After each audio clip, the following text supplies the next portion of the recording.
This week on the Homegrown reading plan, you would have come across a passage of Scripture with the heading, The Call of Moses. And this would have been in Exodus 3 and 4.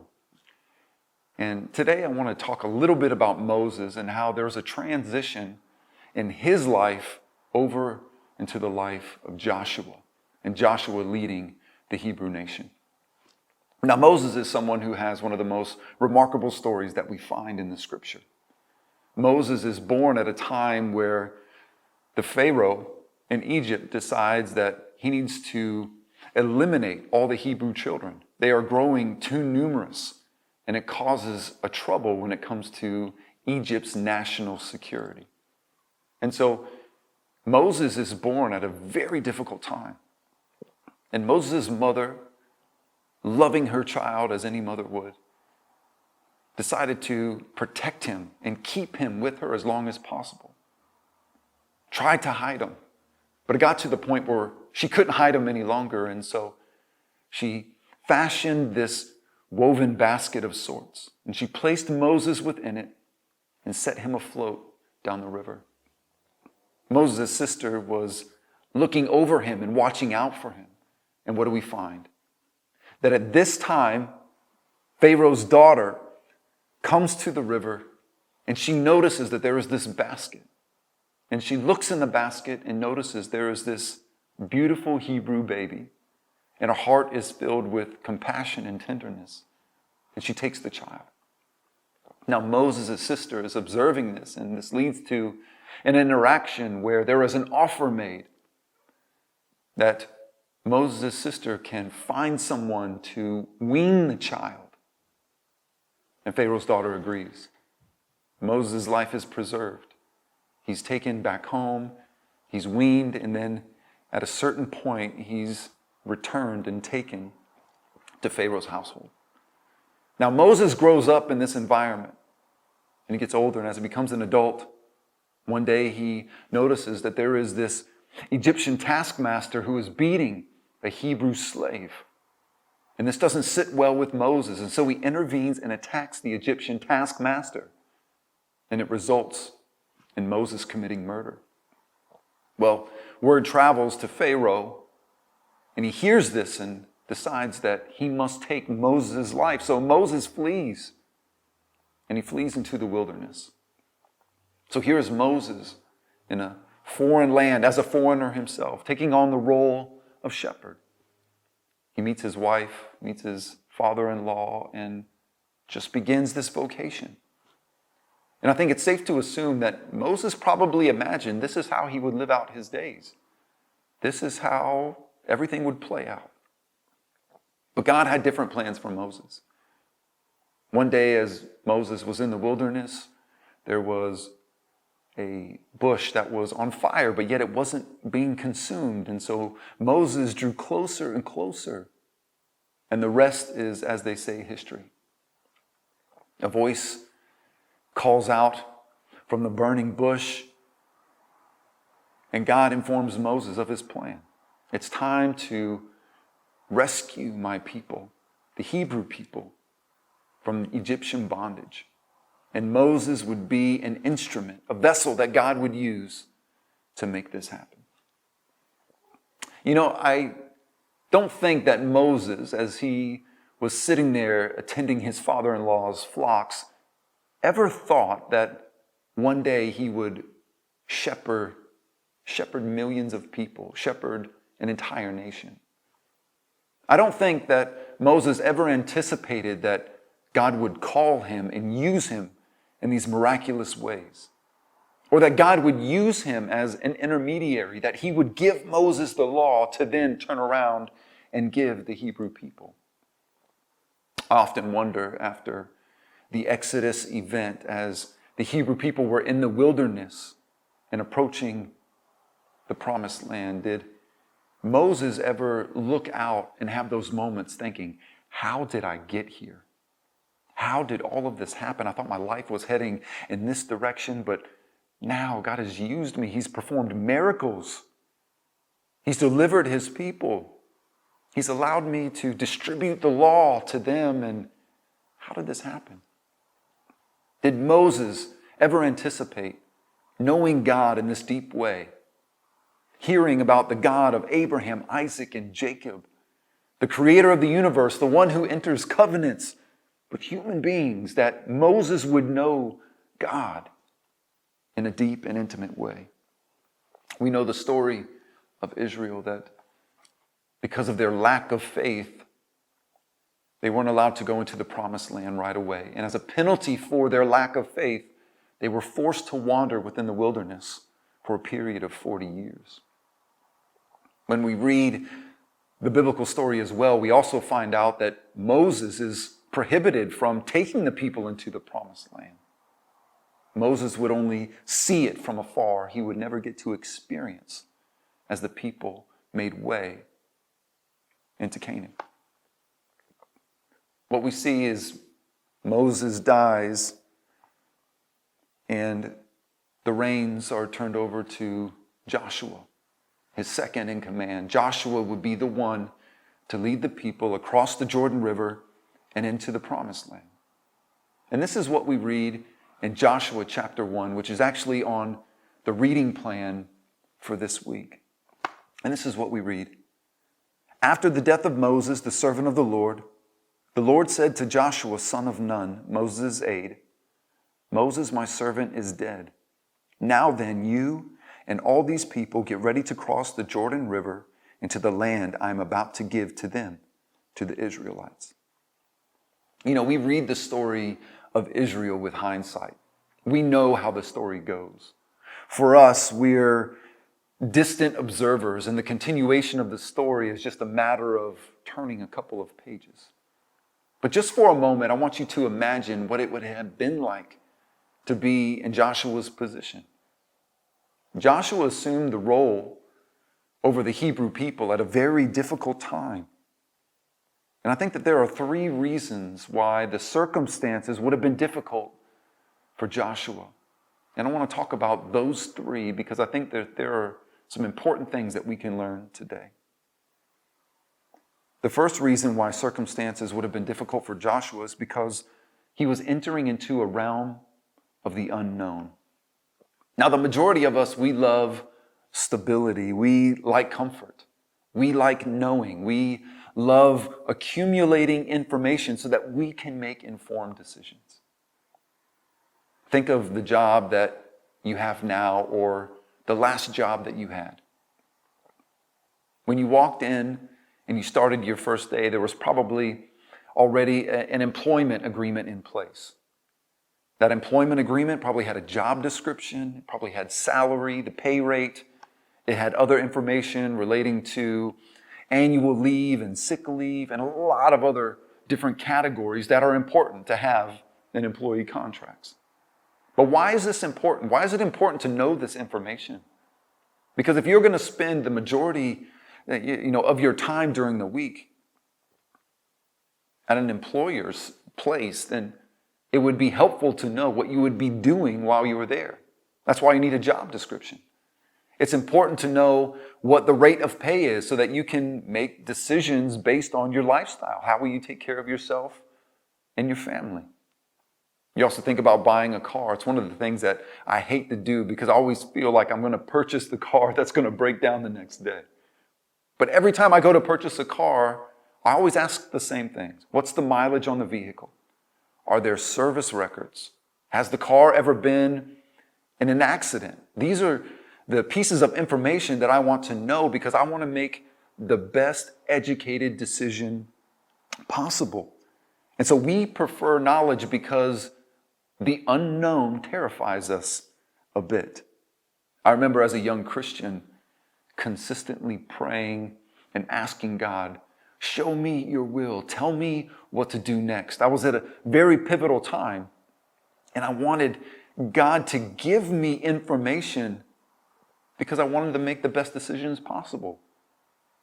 Looking back, I always asked God, will you show me what to do in this particular circumstance because I want to do your will. I want to honor you. But really, when I look back, I really just wanted information because I was uncomfortable not knowing. So my prayer time was less about, God transforming me and me knowing him. It was more about me trying to twist his arm so that I could receive information from him to feel more comfortable about the unknown which lied ahead. Now, up until this point, Joshua has been playing a supporting role to Moses. He's venturing into the unknown. God will now directly deal with Joshua. What will that be like? What's it going to be like to be the top human representative overseeing an entire nation? The Israelites don't have the best track record. They have this history of being stubborn, a history of complaining a lot. What will it be like to lead that type of people? There are lots of unknowns, which would have been difficult for Joshua. A second reason why these circumstances that Joshua would have experienced would have been difficult is because of the grief factor. We have to consider that Joshua is grieving at this time. Moses wasn't just Joshua's boss or supervisor that he just came into contact with regarding vocation. Moses was this figurehead for millions of Hebrew people. But Joshua knew Moses, the person. He had a deep and intimate relationship with him. He would have seen Moses and how God responded to Moses, and he would have had that unique insight and that special relationship. So the death of Moses would have caused Joshua to grieve deeply. And the nation, as we read in the Bible, did go through a 30-day period of mourning Moses after he died. But for those of you who have loved ones and people that held special places in your life, after 30 days, that grief is still there. Moses was very meaningful to Joshua, and Joshua would have felt the effects of that loss long after a 30-day period. And God tells Joshua, Moses, my servant, is dead, so let's go. Now is the time. And we read that passage and it sounds a little bit calloused. Joshua, Moses is dead, let's go. But I don't think that we could ever think that God didn't deeply care about Moses. He called him his special servant. He called him and he equipped him and he used him and he shared this incredible relationship with him. But I think one of the things that's extremely important to pick up on is how important the mission of God is. And Joshua was responsible, even in his grief, to push the mission of God forward. You see, the mission of God had been moving forward since the very beginning of time.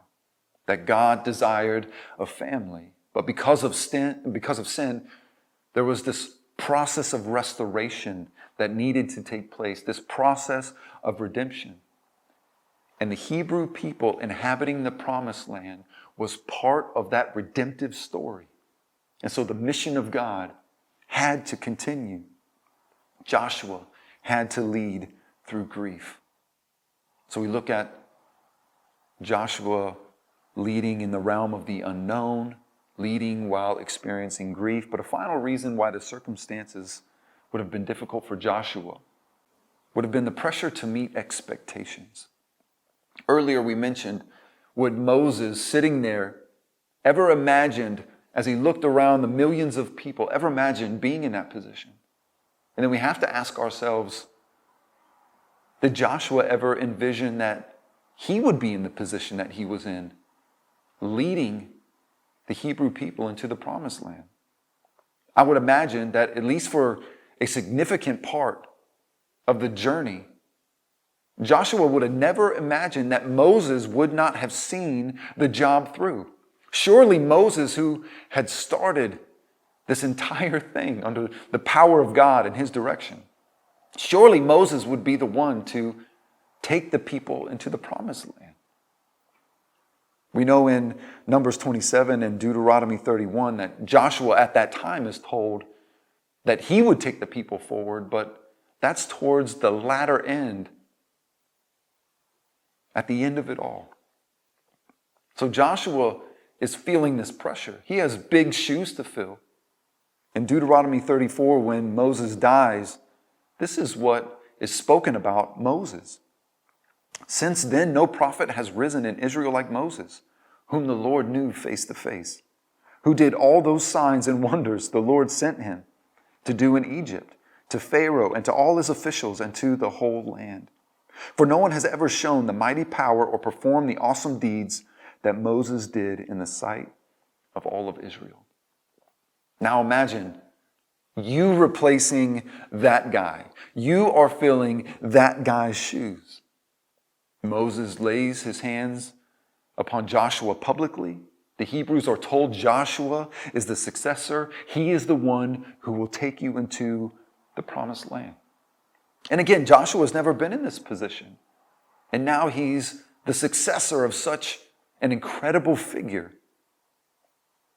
There's a lot of responsibility and a lot of weight that Joshua is feeling in this environment. So again, we look at the pressure that he's facing. We look at the pressure of the unknowns. We look at Joshua leading through grief. But obviously, God is aware of the emotion, the pressure, the grief that Joshua is experiencing. And look what he says. Look what God tells Joshua in Joshua 1 in verse 3. I will give you every place where you set your foot, as I promised Moses. Your territory will extend from the deserts to Lebanon, and from the great river, the Euphrates, all the Hittite country, to the Mediterranean Sea in the west. No one will be able to stand against you all the days of your life. As I was with Moses, so I will be with you. I will never leave you or forsake you. Be strong and courageous, because you will lead these people to inherit the land I swore to their ancestors to give them. Be strong and very courageous. Be careful to obey all the law my servant Moses gave you. Do not turn from it to the left or to the right, that you may be successful wherever you go. Keep this book of the law always on your lips. Meditate on it day and night, so that you may be careful to do everything written in it. Then you will be prosperous and successful. Have I not commanded you, be strong and courageous? Do not be afraid, do not be discouraged, for the Lord your God will be with you wherever you go. Be strong and courageous. 3 times in 4 verses. Be strong and courageous. Do we even have to speculate what God was trying to communicate to Joshua during this time?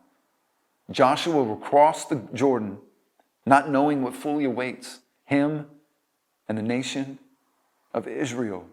He's crossing into the unknowns. There's giants and fortified cities. What else would await them? But yet, what does Joshua say? Or what does God say?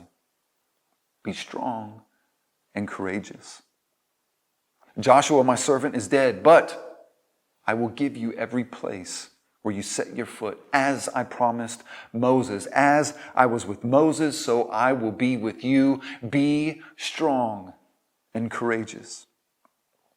Joshua doesn't have to worry about being crushed under the pressure of following in Moses' footsteps, because Moses could only do what he did under the power of God. Get ready to cross the Jordan. Look at the land that I'm about to give you. I, meaning God, will give you every place. Be strong. Be courageous. Do not be discouraged. And this is the reason why. For the Lord your God will be with you wherever you go. The most incredible statement in this passage isn't that Joshua will receive this incredible privilege of leading the people into the promised land. The most incredible part of this passage isn't that God will display his incredible power through Joshua.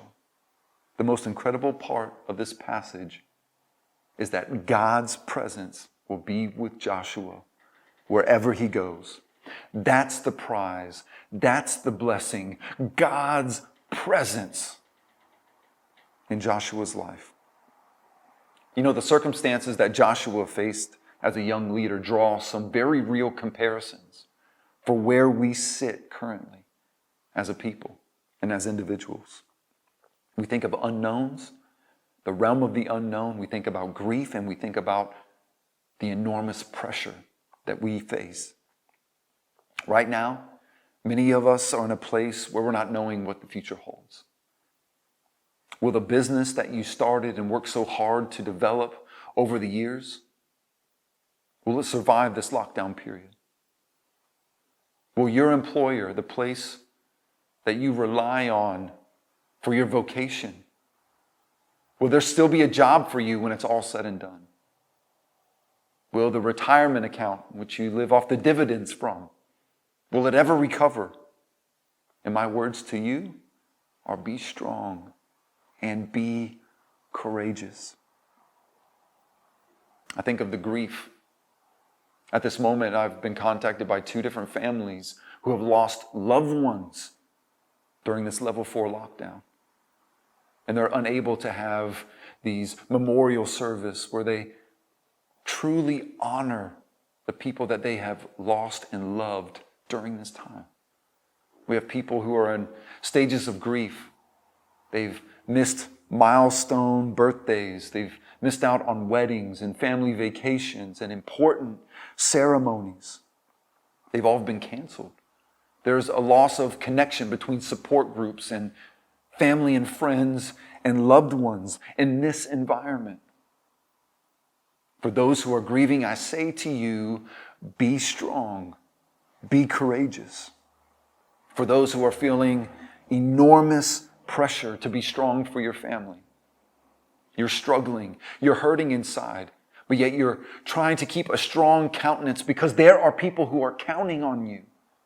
Your family's counting on you. For those of you who own businesses, you have employees who are probably looking to you in your leadership, and they're wondering, are we going to survive? And you feel this enormous pressure to be strong when others are weak. And my encouragement to you is this: be strong and be courageous. Regardless of what we experience or face, there's one thing that we know is true: that God will never leave us and He will never forsake us. And He gives us the prize of Himself and of His presence, His continual presence, each and every moment of every day. In Matthew 28, Jesus is about to ascend into heaven for the final time. And He instructs His disciples to meet Him on the Mount of Olives, and He's there. And Matthew 28 says that some of the disciples are there and they're worshiping Him, but there are others who have doubts. And Jesus looks at His disciples and He says, all authority in heaven and on earth has been given to me. And He gives them the instruction: go make disciples, go teach people to do the things that I have commanded you to do. And Matthew ends his gospel so beautifully with Jesus' words, go, and I will be with you to the end of the age. The reassuring presence that God is there and He's with us. He assured Moses that He was with him. He assured Joshua that He was with him. Jesus looked at His disciples and said, indeed, I am with you. And that promise extends to us today. Be strong, be courageous, because God's presence is with His people. I want to end our time together today by quoting a couple of verses from Psalm 118, and I hope that it encourages you today. And it says this: give thanks to the Lord, for He is good. His love endures forever. When hard pressed, I cried to the Lord. He brought me into a spacious place. The Lord is with me. I will not be afraid. The Lord is with me. He is my helper. Be encouraged in that today. We do face unknowns. We do face times of grief. We do face enormous pressure. But know that God's presence is with you. Be strong and be courageous. May the Lord bless you and keep you. May His face shine upon you, and may His grace flow through you. And may you come to understand that God's presence will never leave you, nor will He ever forsake you. Amen.